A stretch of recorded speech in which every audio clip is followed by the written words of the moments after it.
What we were doing research on was the notion of service quality and trying to improve the customer's experience. We work primarily in restaurants, so we're looking at trying to improve the customer experience in restaurants.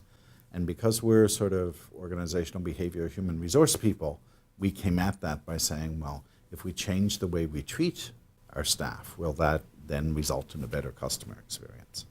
So every day when a server came to the restaurant, we got them to fill out a brief questionnaire that evaluated their leader, their supervisor. We got them to rate their own level of engagement and satisfaction with the job.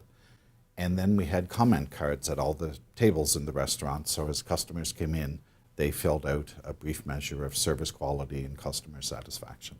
What we found is very consistent with what academics call it the service profit chain.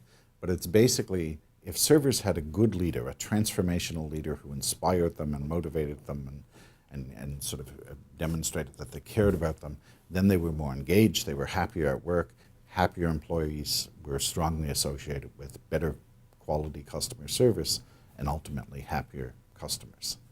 The two big things we added was one is the focus on leadership. So people have done a lot in this area focusing on HR policies, and we went a little more granular, and we showed that the effect starts with not so much the formal HR policies, but the daily interaction with supervisors.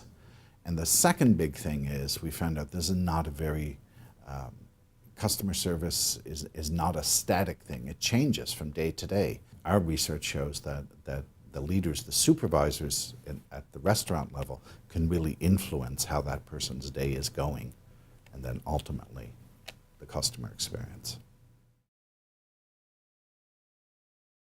My goal is to help customers and employees have better service interactions. By better service interactions, I mean happier customers, more repeat businesses, and low employee turnover, and also better organizational performance. Working with Professor David Walker from UBC's Okanagan campus, I study call center phone calls. So what I do is I listen to what people say and how they say it in these calls between customers and employees. In calls that start very badly but get turned around, employees showing of empathy was key. So it can be in a form of an apology or employees noting of customers' frustrations. And usually attending to customers' emotions is the turning point. So in terms of hiring, HR directors should really focus on not only the technical skills, but also hiring emotionally intelligent employees. So employees who actually can better manage and understand their own emotions and the customer's emotions. Organizations are more diverse when it comes to age than ever before. And so we've got individuals who are postponing retirement. We also have individuals entering the workplace earlier than ever to try to get the skills they need to be able to get jobs. And we were interested in how those different age groups work together in work teams and what are the predictors of success and failure of those age-diverse work teams. We did semi-structured interviews as well as surveys with individuals across 25 sites. There was over 200 individuals involved that were working in age-diverse work teams. Time pressure is one of the factors. Trust is a big component, so it's absolutely critical that these teams are structured so that you're maximizing trust.